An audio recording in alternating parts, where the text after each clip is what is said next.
Hi guys, ನೋಡಿ ಸಾಂಬಾರು ಬೀಜ ಉರಿತಾ ಇದ್ದೀವಿ. ಸೌಂಡು ನೋಡಿ, ಸಾಂಬಾರು ಬೀಜ ಉರಿದವ್ರೆ.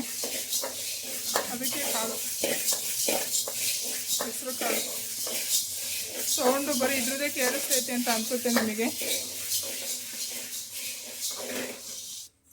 ನೋಡಿ, ಬರೀ ಸೌಂಡ್ ಅದ್ರದ್ದೇ ಕೇಳುತ್ತೆ ಅಂತ ಅನ್ಸುತ್ತೆ. ಸಾಂಬಾರು ಬೀಜಕ್ಕೆ ಹೆಸರು ಕಾಳು ಆಗ್ತೈತೆ. ಆಮೇಲೆ ನೀನು ಮಾತಾಡ್ತೀರಾ, ಏನಂತ ಮಾತಾಡ್ತೀರಾ? Hi guys. ಆಮೇಲೆ ಎಲ್ಲರೂ ಚೆನ್ನಾಗಿದ್ದೀರಾ? ಇರಮ್ಮ, ಇವತ್ತು ಸಾಂಬಾರು ಬೀಜ ಉರಿತಾ ಇದ್ದೀವಿ. ಆಮೇಲೆ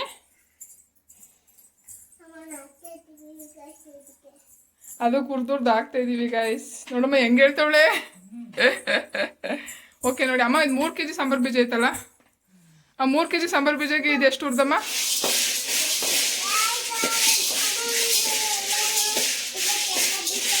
ಅಮ್ಮ 3 kg ಸಾಂಬಾರು ಬೀಜಕ್ಕೆ ಎಷ್ಟು ಹಾಕ್ತಮ್ಮ ಹೆಸರು ಕಾಳ? ಹಾಂ, ಅರ್ಧ kg. ಒಂದು ಅರ್ಧ kg ಹಾಕಿದ್ಯಾ? 1 ಪಾವು ಅಂದರೆ 1 ಲೋಟ. ಸುಮ್ಮನಿರಿ ನೀವು, ನನ್ನ ಅಜ್ಜಿ ಹತ್ರ ಮಾತಾಡ್ತಾ ಇದ್ದೀನಿ. ಇದು ಕಡಲೆಕಾಳು, ಕಡಲೆಕಾಳು 3 ಇದೇ ಸರಿ, ಸೌಂಡ್ ಮಾಡಬೇಡ. ಕಡಲೆಕಾಳು ಎಂಥದ್ದು ಇದು 3 kg ಸಾಂಬಾರು ಬೀಜಕ್ಕೆ 1 ಪಾವಷ್ಟು ಹೆಸರು ಕಾಳು ಹುರಿದು ಹಾಕೋರೆ. ಮತ್ತು ಸಾಂಬಾರು ಬೀಜನೂ ಸ್ವಲ್ಪ ನೋಡಿ, ಸ್ವಲ್ಪ ದಪ್ಪಗೆ ಬೆಚ್ಚಗೆ ಮಾಡ್ಕೋಬೇಕಲ್ವನಮ್ಮ? ಕೈನಾಗ ಹುರ್ಕೋಬೇಕಂತೆ. ಸುಡ್ತೈತೆ ಕಣಮ್ಮ. ಇದಕ್ಕೆ ಕಡಲೆಕಾಳು 1-1.5 ಲೋಟ ಹಾಕೋರೆ, ಅಂದರೆ ಅದೊಂದು ಅರ್ಧ kg ಹಾಕೋರೆ ಕಡಲೆಕಾಳು. ಇದೊಂದು ಅರ್ಧ kg ಹಾಕೋರೆ, ಮೆಜರ್ಮೆಂಟ್ ಹೇಳ್ಬೇಕು ಅಂತ ಅಂದರೆ. ಇದನ್ನಿವೆ ನೀಟಾಗಿ ಹುರಿದು ಹಾಕ್ಬೇಕು. ನೋಡಿ ನಮ್ಮಮ್ಮ ಉರಿತೈತೆ. ಏನು ಸರಿ ನೋಡಿ, ನೀಟಾಗಿ ಉರಿತೈತೆ. ನನಗೇನೋ ಉರಿಯೋಕೆ ಬರಲ್ಲ, ನನಗೆ ಇಲ್ಲಿಂದ.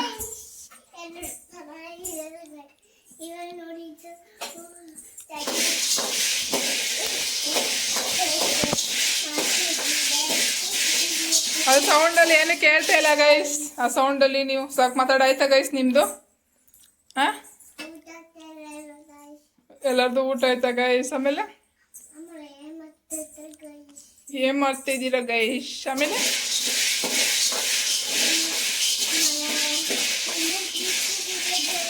ಏನೇನು ಸುಮ್ಮನೆ ಕೂತಿದ್ದೀವಿ ಗೈಸ್. ನಮ್ಮಮ್ಮ ಸಾಂಬಾರು ಬೀಜ ಉರಿತೈತೆ. ಅದೇ ಇವಾಗ ಎಷ್ಟೆಷ್ಟು ಮೆಜರ್ಮೆಂಟು ಅಂತ ಹೇಳಿದ್ದಾನೆ. ನಮ್ಮ ಕಡೆ ಅಷ್ಟೇ, ನಾವು ಸಾಂಬಾರು ಪುಡಿ ಮಾಡ್ತೀವಿ ಅಂತ ಅಂದರೆ ಹಿಂಗೆ ಹಾಕ್ಬಿಟ್ಟು ಮಾಡೋದು. ಯಾಕೆಂದ್ರೆ ಒಂದು 3 kg 4 kg ಉರಿತಾರೆ. ಏನಕ್ಕೆ ಅಂತಂದರೆ ನನಗೂ ಕೊಟ್ಕೊಳಿಸ್ಬೇಕು ಬೆಂಗಳೂರಿಗೆ. ಸೊ ಹಂಗಾಗಿ ನಾನು ಮದುವೆದಾಗಿಂದ ಖಾರ ಪುಡಿ ಸಾಂಬಾರು ಪುಡಿ ಏನೂ ಮಾಡಿಸ್ಕೊಳಲ್ಲ, ನಮ್ಮ ಅಮ್ಮನೇ ಮಾಡಿಸ್ಕೊಡೋದು. ಅದಕ್ಕೆ ನಮ್ದು ಹಾಸನ ಸೈಡು ಸಾಂಬಾರು ಪುಡಿ ಯಾವ ಥರ ಬಿಡಿಸ್ತೀವಿ, ಯಾವ ಥರ ಮಾಡ್ತೀವಿ ಅಂತ ತೋರಿಸ್ತಾ ಇದ್ದೀನಿ. ಹೆಲ್ಪ್ ಆಗುತ್ತೆ ಅಂತ ಅಂದ್ಕೊಂಡಿದ್ದೀನಿ. ನೋಡಿ, ಇದನ್ನು ನೀಟಾಗಿ ಉರಿಬೇಕು. ಅದು ಸಿಪ್ಪೆ ಬಿಡುತ್ತಲ್ವ ನಮ್ಮ, ಎಡೆಡು ಹೋಳಾಗುತ್ತೆ, ಹಂಗೆ ಉರಿಬೇಕು. ಇಲ್ಲಿ ಸ್ವಲ್ಪ ಹಾಕಿನ ತಿನ್ನಲ್ಲ. ಅಷ್ಟರೊಳಗಡೆ ಅಪ್ಪ ಮಗಳು ಏನು ಮಾಡ್ತವ್ರು ನೋಡೋಣ ಬನ್ನಿ. ಏನು ಮಾಡ್ತಾಯಿದ್ದೀರಪ್ಪ? ಹಾಂ, ಯಾಕೆ ಏನಾಯ್ತಪ್ಪ ನಿಮ್ಮ ಅಪ್ಪ ಮಕ್ಳಿಗೆ ಇಬ್ರಿಗೂ? ನೀವೇನು ಒಲೆ ಮೇಲೆ ಕೂತಿರೋ ಥರ ಆಡ್ತಾ ಇದೆಯಲ್ಲ. ಯಾಕೆ ಚೂರಿ ರಾತ್ರಿ ನೋಡಿ ತಾತು ಕೊಡ್ದ, ಇವಾಗ ನೋಡಿ ನೆಗ್ನೆಗ್ ಪಪ್ಪ ಹೊಡಿತಾ ಇದೆಯಾ? ಏನಾಯ್ತು? What happen? ಏನಾಯ್ತೆ? ಹಾಂ, ಇಲ್ಲ ಐತೆ. ಏನು ನಿಂದು? ಅಯ್ಯೋ ಆಡ್ತಿರ ನೋಡಿ ಹೆಂಗೆ ಆಡ್ತಾವಳೆ. ಏನ್ರಿ ನಿಮ್ಮದು? ಸರಿ ಮೇಡಮ್. ಅಯ್ಯೋ ಯಾಕೆ ಪಪ್ಪ ಕುಡಿತಿದ್ದೀರಾ? ಅಯ್ಯೋ ರಾಮ, ಪಪ್ಪ ತಿರುಗಿಸ್ಬಿಡಿ ಒಂದು. ಅವಳಿಗೆ ಮುದ್ದು ಜಾಸ್ತಿ ಆಯಿತು, ಬಿಡಿ ಒಂದು. ಬಿಡಿ ಜೋರಾಗಿ ಹೊಡಿಬೇಕು ಕಣಪ್ಪ, ಹೊಡೆದೇನೆ ಹೆಸ್ರಿಗೆ ಹೊಡೆಯೋದಲ್ಲ. ಧೈರ್ಯ ಇದ್ರೆ ಜೋರಾಗಿ ಹೊಡಿ ಅವಳಿಗೆ ನೀನು. ಹೊಡಿತಾಳೆ ಹೊಡಿತಾಳಲ್ಲ. ಏನಲ್ಲ ನೋಡಿ, ಕಡಲೆಕಾಳು ಹುರಿದಾಯ್ತು. ಇವಾಗ ಮೆಂತೆ ಸ್ವಲ್ಪ ಹಾಕ್ಬೇಕು. ಮೆಂತೆ ಅಲ್ಲ ನಮ್ಮ ಕೈ ಆಗ್ಬಿಡುತ್ತಿಲ್ಲ ಅಂದರೆ ಮೆಂತೆ ಉರಿತೈತೆ. ಮೆಂತೆ ನೋಡಿ, ಹಿಂಗೆ ಮೆಂತೆ ಆಯ್ತು ಕಣಮ್ಮ. ಮೆಂತೆ ಆಯಿತು. ನೆಕ್ಸ್ಟ್ ಏನಾಗ್ತೀಯಾ? ತಗೊಬಂದಿದ್ದೀನಿ, ಉದ್ದಿನಬೇಳೆ, ಉದ್ದಿನಕಾಳು. ಏನ ಚಕ್ಕೆ ಇಲ್ಲ ಐತೆ. ನೋಡಿ ಸ್ವಲ್ಪ ಜೀರಿಗೆ ಸ್ವಲ್ಪನೇ ಹಾಕ್ಬೇಕು, ಜಾಸ್ತಿ ಹಾಕ್ಬಾರ್ದು. ಇವ್ರು ನಮ್ಮ ಅಮ್ಮರಿಗೆಲ್ಲ ಮೆಸರ್ಮೆಂಟ್ ಏನು ಬೇಡ, ಅವ್ರಿಗೆ ಹುರಿದು ರೂಢಿ ಇದೆಯಲ್ಲ ಅವಾಗಿಂದ. ಸೊ ಹಂಗಾಗಿ ಒಂದು 100 ಗ್ರಾಮ್ ಇರ್ಬೋದು ಅನ್ಸುತ್ತೆ ಜೀರಿಗೆ ಅಲ್ವಾ ನಮ್ಮ? ಒಂದು 50 ಗ್ರಾಮ್ ಇದಾವಂತೆ ಜೀರಿಗೆ. 3 kg ಸಾಂಬಾರು ಬೀಜಕ್ಕೆ ಒಂದು 50 ಗ್ರಾಮು ಜೀರಿಗೆ. ನಿಮಗೆ ಮೆಸರ್ಮೆಂಟಲ್ಲಿ ಹೇಳಿದಾರೆ, ಹೊಸ್ದಾಗಿ ಹುರಿಯೋದಾದರೆ 50 ಗ್ರಾಮ್ ಜೀರಿಗೆ. ಸ್ವಲ್ಪ ಐತಾರೆ ಹಿಂಗೆ ಹುರಿದ್ಬಿಟ್ಟು ಹಾಕ್ಬೇಕು ನೋಡಿ. ಜೀರಿಗೆ ಹೊಗೆ ಹೆಂಗೆ ಬರ್ತೈತೆ ನೋಡಿ. ಕಡಲೆಕಾಳು, ಜೀರಿಗೆ, ಹೆಸರು ಕಾಳು. ಇವಾಗ ನೆಕ್ಸ್ಟು ಚಕ್ಕೆ.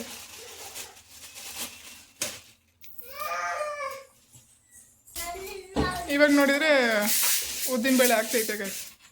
ಎಷ್ಟು ಹಾಕ್ಬೇಕಮ್ಮ ಉದ್ದಿನಬೇಳೆ? ಒಂದು 1/4 kg ಅಷ್ಟಾ? ಒಂದು ಹಿಡಿಯೋಷ್ಟು ಅಷ್ಟೇ ಗೈಸ್. ಉದ್ದಿನಬೇಳೆ ಒಂದು ಹಿಡಿಯೋಷ್ಟು ಹಾಕಿ ಹುರಿಬೇಕು. ಏನು ಹುಡುಕ್ತೈತಿಯಮ್ಮ? ಅಲ್ಲ ಉದ್ದಿನಬೇಳೆ ಅದನ್ನು ಹುರಿದಾಕ್ಬೇಕು.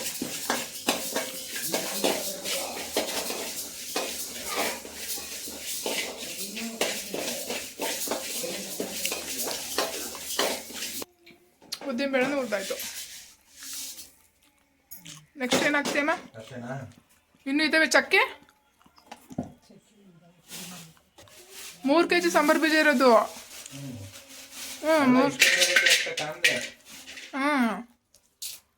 ಚಕ್ಕೆನ ಸ್ವಲ್ಪ ಬೆಚ್ಚಗೆ ಮಾಡಿ ಹಾಕೋದು.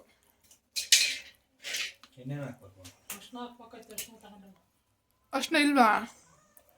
ಪುಡಿ ಅರ್ಶಿನ ಆಗಲ್ವಾ?